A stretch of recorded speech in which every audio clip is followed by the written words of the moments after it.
ایک سے بڑھ کر ایک امیر زادہ وہاں سکونت پذیر تھا۔ خالے کو احساس کمتری نے کھل کھیلنے کا موقع نہیں دیا اور وہ حدود اربع کوٹھی کا ایلیویشن اور علاقے کا نام پتہ ذہن نشین کرنے کے بعد وہاں سے چلا آیا۔ اس کی بتائی ہوئی کہانی تمام ہو گئی۔ میں نے اس کے چہرے پر نگاہ ڈالی۔ عجیب جذبات آگے قوس قزح رقصاں تھی۔ فرض کرو اگر وہ تمہارے سامنے آ جاتی تو تم اسے کیا کہتے؟ اپنا دل کھول کر اس کے سامنے رکھ دیتا۔ پھر کیا ہوتا؟ وہی ہوتا جو منظور خدا ہوتا۔ اسما کی بات چھوڑو، تم مجھے عاشی کے بارے میں بتاؤ، تم نے کیا تیر مار لیا؟ میں نے بھی اپنی رام کہانی کیا سنائی۔ وہ مسکرانے لگا۔ اگر میں تمہارے جتنا پڑھا لکھا ہوتا اور میرا رنگ روپ بھی تمہارے جیسا ہوتا نا تو میں نے اسے پٹا لینا تھا۔ کسے؟ عاشی کو، اور کسے؟ میں نے ملامت انگیز نگاہوں سے اسے گھورا۔ باتوں میں خاصی دیر گزر گئی تھی۔ ویگن کی سواریاں اشاروں کنایوں سے خالے کو متوجہ کرنے کی کوشش کر رہی تھیں۔ گھر پہنچتے چاچا کی عدالت میں پیشی بھگتنا پڑی۔ میری عدم موجودگی میں میرے حصے کا زیادہ کام اسے سر انجام دینا پڑتا تھا۔ بڑھاپے کے باعث وہ زیادہ جلدی تھک جاتا تھا۔ تھکن غصے کا روپ دھار کر مجھ پر برس پڑتی تھی۔ میں نے بدقت تمام اسے مطمئن کیا۔ ملکہ کو پڑھانے کے لیے شام کو بخت خان کی حویلی پر پہنچا تو بخت خان نے کہا کہ میں پڑھانے کے بعد کچھ دیر یہیں رہوں۔ میرے استفسار پر اس نے بتایا کہ اس نے اور بھی چند لوگوں کو شام میں بلوا رکھا ہے، کوئی خاص معاملہ زیر بحث آئے گا۔ میں ملکہ کے ہی کمرے میں تھا جب نوکرانی نے آ کر کہا، خان جی تمہیں دارے پر بلا رہے ہیں۔ میں نے اپنی گود میں رکھی ہوئی ملکہ کی کاپی صوفے پر رکھی اور اٹھ کھڑا ہوا۔ دارے کے خاص کمرے میں پہنچ کر مجھے حیرت کا جھٹکا لگا۔ صوفوں پر شاہ جی، امیر نواز، خالہ اور مراد بخش دیوانہ براجمان تھے۔ میری حیرت کا سبب امیر نواز اور دیوانے کی وہاں موجودگی تھی۔ چائے کا دور چل رہا تھا۔ میں سب کو سلام کر کے ایک طرف بیٹھ گیا۔ میرے سامنے بھی بشیرہ نے چائے لا رکھی۔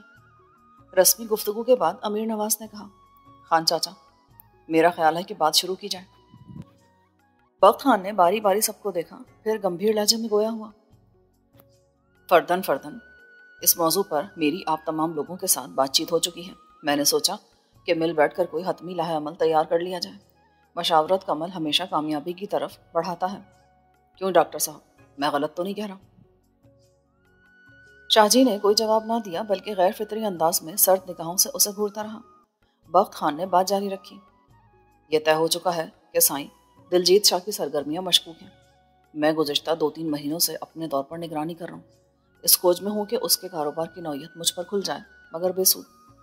اس کے ہاں آنے والے لوگوں کے بارے میں بھی معلومات حاصل نہیں کر سکا، سوائے گاڑیوں کے نمبروں کے۔ میں نے گاڑیوں کے متعلقہ رجسٹریشن کے دفاتر سے رابطہ کیا۔ مختلف اوقات میں یہاں آنے والی گاڑیوں کی تعداد 7 ہے۔ آج تک 7 گاڑیاں یہاں اکٹھی نہیں ہوئیں۔ ہاں تو میں کہہ رہا تھا، رجسٹریشن والوں کے ریکارڈ کے مطابق ان گاڑیوں کے مالکان کی فہرست یہ ہے۔ اس نے اپنے سامنے پڑے ہوئے شیشے کے نفیس میز کی طرف اشارہ کیا۔ ایک آف وائٹ کلر کی فائل پڑی تھی۔ اس نے پھر اپنی بات میں وزن پیدا کرنے کے لیے فائل میں سے ایک کاغذ نکال کر ہمیں دکھایا، مگر اب ان 7 مالکان کا گاڑیوں سے کوئی تعلق نہیں ہے۔ کوئی 2 مرتبہ تو کوئی ان گنت مرتبہ بک چکی ہے۔ میں نے بہت دیر کوشش کی کہ مجھے موجودہ مالکان تک رسائی حاصل ہو سکے، مگر ایسا عملی طور پر ممکن نہیں ہو سکا۔ میں اس نتیجے پر پہنچا ہوں کہ یہاں بڑے پیمانے پر کوئی 2 نمبر دھندا ہو رہا ہے۔ غالب قیاس یہی ہے کہ یہ گینگ اسلحے یا منشیات کے کاروبار سے منسلک ہے۔ میں چاہتا ہوں کہ ہم سب مل کر سراغ لگائیں اور نور پور کو برائی سے پاک کریں۔ چونکہ دلجیت شاہ کے ارادت مندوں کی تعداد بہت زیادہ ہے اور لوگوں کی شعوری سطح بھی کم ہے، اس لیے ہمیں سائیں پر بڑا مضبوط ہاتھ ڈالنا ہوگا، کہیں یہ نہ ہو کہ وہ محتاط ہو جائے اور ہمیں رسوائی کا شکار ہونا پڑے۔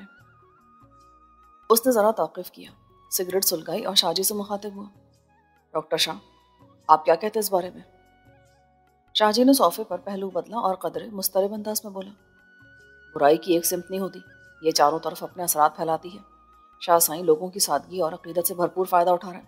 ایک ہی وقت میں وہ نہ صرف لوگوں کو دھوکہ دیتا ہے بلکہ وہ کسی کرمنل گینگ کا مرکزی کردار بھی بنا ہوا ہے۔ میں پردیسی ہوں، آج یہاں کل وہاں یا نہ جانے کہاں، مگر نور پور آپ لوگوں کا مستقل بسیرا ہے۔ گاؤں تو گھر کے صحن کی طرح مقدس ہوتا ہے، اسے پاک رکھنا ہر فرد کا فرض ہے۔ میں اور کیا کہوں، ماں سوائے اس کے کہ جیسے بھی ممکن ہو کسی بھی قربانی کے عوض جیت شاہ کی بہتکنی کی جائے۔ مجھ سے جو ممکن ہو سکا آپ کے لیے کروں گا، بھلے نور پور میں میرا عارضی قیام ہی کیوں نہ ہو۔ میں نے امیر نواز اور دیوانہ کے چہروں کو دیکھا، جن کے منہوں سے میں نے دلجیت شاہ کے خلاف کچھ نہیں سنا تھا۔ دیوانہ تو شاہ سائیں کا بیعت شدہ مرید تھا، سوال کرنا مناسب نہیں تھا، اس لیے خاموش بیٹھ کر تیل اور تیل کی دھار کو دیکھنے پر ہی اکتفا کر رہا تھا۔ اپنی آرا پیش کرنے کا سلسلہ چڑھ گیا۔ امیر نواز بڑا پرجوش دکھائی دے رہا تھا، جبکہ میں، دیوانہ اور خالہ بڑے انہماک سے شاہ جی، بخت خان اور امیر نواز کی باتیں سن رہے تھے۔ چائے کا دوسرا دور چلا۔ خالے نے گفتگو میں حصہ لیتے ہوئے عاشی کی مزار پر آمد، جیت شاہ سے ملاقات اور میری حاصل کردہ معلومات کا قضیہ اپنے انداز میں پیش کر دیا۔ شاہ جی نے مجھے ستائش بھری نگاہوں سے دیکھا اور بولے، مجھے یقین ہے کہ عاشی پر اب کوئی جن بھوت عاشق ہوگا اور اسے دورے پڑنے لگیں گے۔ وہ اپنے بڑوں کی حکم عدولیاں کرے گی، الٹی سیدھی باتیں کرے گی، اور جیت شاہ کے کارندے بڑے اور شاقانہ انداز میں عاشی کے بڑوں تک یہ سمجھاوا پہنچا دیں گے کہ اس کا علاج محض دلجیت شاہ کے پاس ہے۔ عاشی کی نگرانی بھی ہمیں شاہ سائیں تک پہنچنے میں خاصی معاون ثابت ہو سکتی ہے۔ سبھی نے تائید کی۔ بخت خان بولا، کیا جنوں بھوتوں کی کہانیوں میں بھی کچھ صداقت نہیں ہے؟ شاہ جی نے محتاط لہجے میں کہا، جو لوگ جنوں کی عملداری کو مانتے ہیں وہ بڑے بڑے دعوے کرتے ہیں، بہت سے واقعات کو دلیل بنا کر پیش کرتے ہیں، مگر ان کے ہاں منطقی اور سائنسی رویوں کا فقدان پایا جاتا ہے۔ جو لوگ یہ کہتے ہیں کہ جن خدا کی مخلوق تو ہیں مگر وہ انسانی زندگی پر اثر انداز ہونے کی قدرت نہیں رکھتے، وہ بڑی مضبوط اور نہ جھٹلائی جانے والی دلیلیں پیش کرتے ہیں۔ مثلاً امیر نواز متجسس ہوا۔ وہ کہتے ہیں کہ جن علاقوں تک پیروں کی پہنچ نہیں ہوئی وہاں کبھی کوئی لڑکی جنوں کے زیر اثر نہیں آئی۔ یورپ سمیت دنیا کا نسبتاً بڑا حصہ اس کی مثال ہے۔ یہ لوگ اوقاف کو جنوں، پریوں اور دیوزادوں کا مرکز بیان کرتے ہیں، مگر وہاں ایسا کوئی مظہر آج تک سامنے نہیں آیا۔ ترقی یافتہ شہروں کی خوبصورت اور نازک اندام لڑکیوں تک بھی جنوں کی رسائی دیکھنے میں نہیں آتی۔ پھر کوئی بھی وجہ تو سامنے نہیں آتی کہ آخر دیہاتیوں پر ہی یہ نادیدہ مخلوق کیوں حملہ آور ہوتی ہے۔ رائی ہو تو اس کا پہاڑ بنا جاتا ہے، آخر کسی نہ کسی حد تک تو۔ بخت خان نے کہا، ان لوگوں کی کچھ پیشن گوئیاں سچ بھی تو ثابت ہوتی رہتی ہیں، یہ کیا ہے؟ دیوانے نے اپنا حصہ ڈالا۔ جوا دو آدمیوں کے درمیان کھیلا جائے تو ایک کی جیت یقینی ہوتی ہے۔ فرض کیا کہ کسی عورت کو جیت شاہ پھونک مارتا ہے اور دعویٰ کرتا ہے کہ اس کے یہاں بچہ پیدا ہوگا، تو دو ہی صورتیں ممکن ہیں، بچہ پیدا ہوگا یا نہیں ہوگا۔ اگر پیدا ہوتا ہے تو جیت شاہ کی بلے بلے ہو جائے گی، لوگ اس کے دعوے کو بڑھا چڑھا کر پیش کریں گے، اور اگر نہیں پیدا ہوگا تو بات دب جائے گی اور قسمت کو مورد الزام ٹھہرایا جائے گا۔ جیت شاہ مزید انتظار کرنے کا مشورہ دیتا رہے گا، سمجھاتا رہے گا کہ ابھی کچھ دیر ہے، اندھیر میری دعا سے ٹل جائے گا۔ شاہ جی نے قدرے کھل کر کہا۔ خالہ استجاب آمیز آواز میں بولا، تو کیا ان لوگوں کی دعا سیدھی عرش پر نہیں جاتی؟ ہر دعا عرش پر جاتی ہے، اللہ ہر کسی کی سنتا ہے، وہ ہر ایک سے محبت کرتا ہے، مگر جو اس کے پیارے ہوتے ہیں ان کی مراد جلد پوری ہو جاتی ہے۔ کون اس کا پیارا ہے یہ تعین ہم کیسے کر سکتے ہیں؟ نشانیاں دیکھ کر۔ آخر اللہ بھی تو اپنی نشانیوں سے ہی دکھاتا ہے نا؟ میں نے پوچھا۔ بالکل ٹھیک کہا تم نے، مگر نشانیوں کو ہمیشہ آنکھ پر عقیدت کی پٹی باندھے بغیر دیکھا جائے تو سب کچھ واضح ہو جاتا ہے۔